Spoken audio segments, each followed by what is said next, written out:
The appropriate punishment for rape. Warning, some audiences may find this content disturbing. View at your own discretion. Welcome to the House of Reddit. Today, we share some juicy r/nuclear revenge stories posted on Reddit. The appropriate punishment for rape. So my therapist keeps telling me I should let out all the horrific things that have happened, and this seems like a good place to share it. Also sorry in advance for the swearing. I'm usually a mild-mannered lady, but I still have too many bottled feelings about this, and my therapist keeps telling me swearing helps me let out, so fuck it. All of this happened a couple of years ago. I was 16, at the end of 10th grade.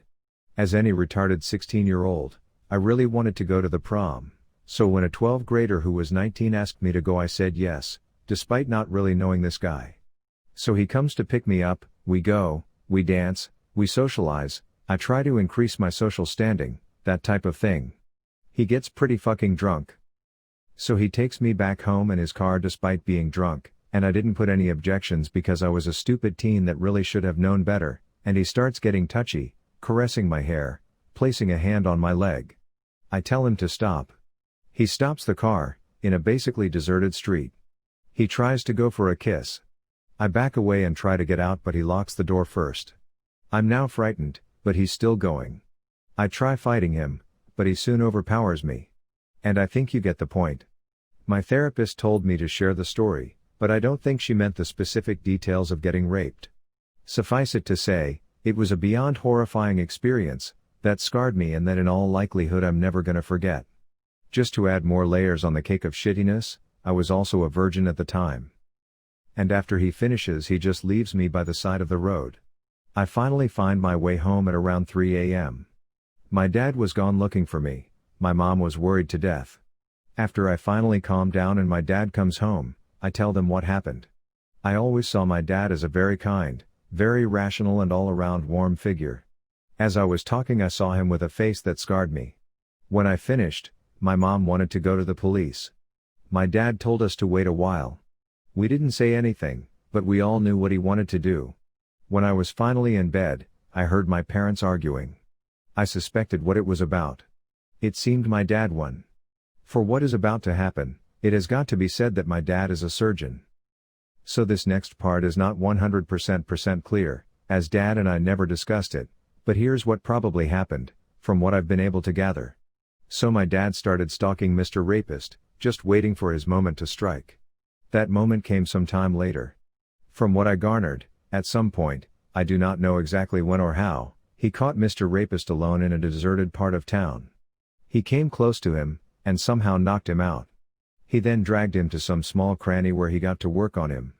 First I presume he shot him full of anesthetic. Then he did two things, he cut off his dick root and stem and he carved the word Chamo on his chest. He then departed the site and made an anonymous phone call to the police saying there was someone dying at place. After the news of the creature's arrest, my dad told me to go to the police and say all that happened. As it later turned out, there was an eyewitness to the rape that thought it was consensual at the time. A lot of people saw me coming and leaving from the party, and my vagina showed signs of rape. So after losing his main tool, that fuck was also sent to prison for the rape of a minor. I still think Dad was fully expecting to go to jail for what he did. But here at least there would be a good side to this story. My dad was never prosecuted. I never quite knew why, but I suspect the following. First, my dad was a skilled surgeon, so there was likely no direct evidence pinning him to the crime, even though anyone with half a brain would know he was the one who did it. But yeah, no, knowing is not proving. And second off, and I believe the more important reason, the police understood the circumstances and made sure no evidence was ever found. So my dad wasn't even imprisoned, he just had to once go to the police station for some questioning. Since then, Chamo probably had true hell to face in prison. Having no dick and having Chamo carved on your chest is a guaranteed way to get labeled a Chamo, who would have known? Last year we got the news that he died, shanked by his fellow inmates. I know rest in peace is the normal thing to say in such a case, but fuck it, burn in hell is far better for that fuck. As for me, I'm slowly recovering. Seeing a therapist really did help. And despite the trauma, I'm slowly but surely healing. I'm now in college and doing pretty well. I've even managed to get myself a man that cares about me and is kind and patient and understands my predicament. However, the PTSD is still there, especially when I contemplate sex. It's a slow process. Anyways, thank you for following through, and hope you got something out of this read. Porno divorce. So this little story begins with me and my wife happily married. We had 2 wonderful daughters, 13 and 10, and a pretty healthy relationship. Or so I thought. Anyways, at some point things started to appear off. She got very clingy to her phone all of a sudden, made sure to delete the saved password feature on our common PC, stated having phone calls that suddenly ended when I came into the house/room. You can probably guess what it was. Now, having 15 years of marriage behind us, I was hoping it wasn't what it obviously seemed to be. So one day, when she told me she was going to spend some time with the girls, I decided to follow her. Sure enough, I find her driving to a hotel to meet with, let's just call him Penis. To say it was a gut punch was an understatement. I literally cried for an hour straight. After I was done with my self-wallowing phase, I decided the best course was getting even. I thought of several scenarios that may or may not have involved me beating Penis into a bloody pulp. Eventually I decided to do things more civilly and more importantly legally, but only just. So the first part of the plan was gathering evidence. I could have just gotten a pie, but I had something better in mind. So one day when my wife was at her job and the kids at school, I installed some small secret cameras and microphones I had bought. Due to the setup of our bedroom, I even managed to get one perfectly overlooking the bed. I didn't, however, use them while I was at home. So a couple of days pass, when I proposed to my wife that the second to next weekend, I should take the girls on a trip to land site that I will not reveal, and stay a night too. At this point I should also mention that due to her job being pretty demanding and frequently exhausting her, and just due to our various passions and talents, I was always the main caregiver. I more often than not was the one cooking. I took a far more active role in raising the girls and showed them a lot more patience and attention. I didn't spoil them or anything like that. So me going alone with the girls on a trip wasn't that weird. This part will also be very important later. So 2 weeks pass, in which time I get my affairs in order and contact a lawyer to write up a separation agreement that would involve me keeping residence and custody.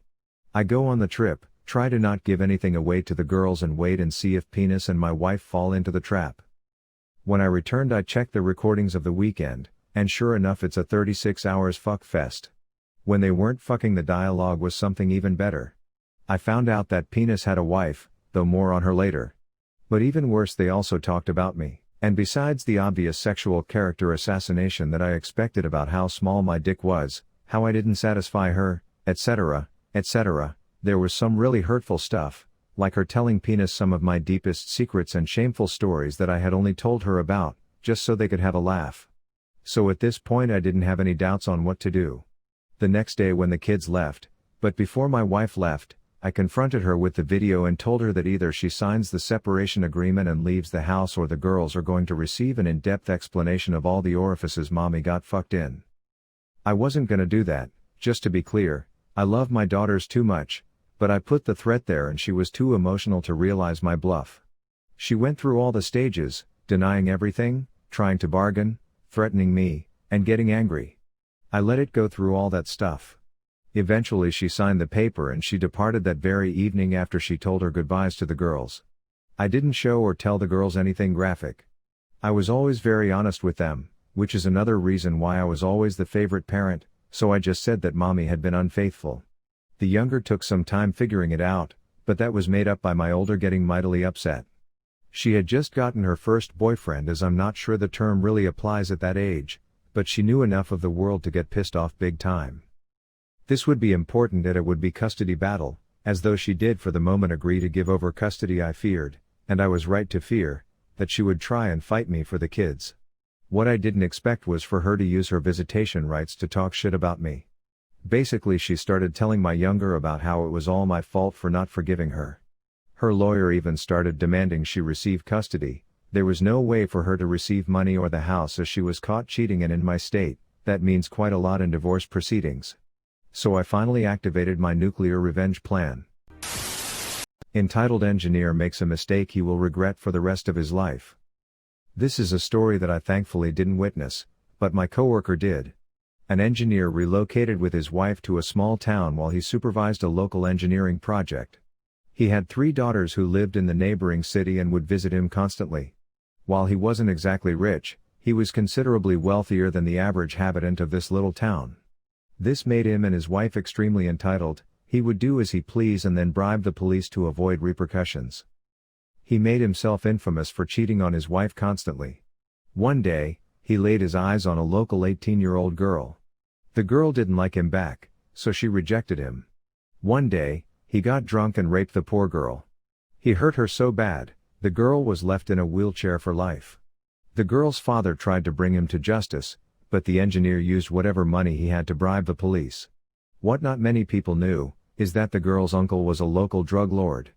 The father and the uncle hadn't spoken for years and the girl hadn't even met her uncle, but when the drug lord learnt what happened to his niece, he decided he would have his revenge. A few weeks later, my coworker was working as a gardener for the engineer, when the cries of young women caught everyone's attention. Outside the engineer's house were the drug lord's men, who had captured the engineer's daughters. In front of the engineer and his wife, the men used machetes to cut the daughters' legs. There was blood everywhere, but the worst was the cries of the 3 women.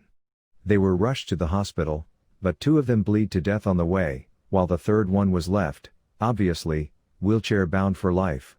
While my coworker has since left his town, he says people told him the engineer's wife hasn't said a single word since that day. If you enjoy this video, please be sure to like, share, comment, and subscribe. If you have any suggestions for future videos, please let us know in the comments below. Turn on the notifications to know when we post new videos. Thank you for coming to the House of Reddit.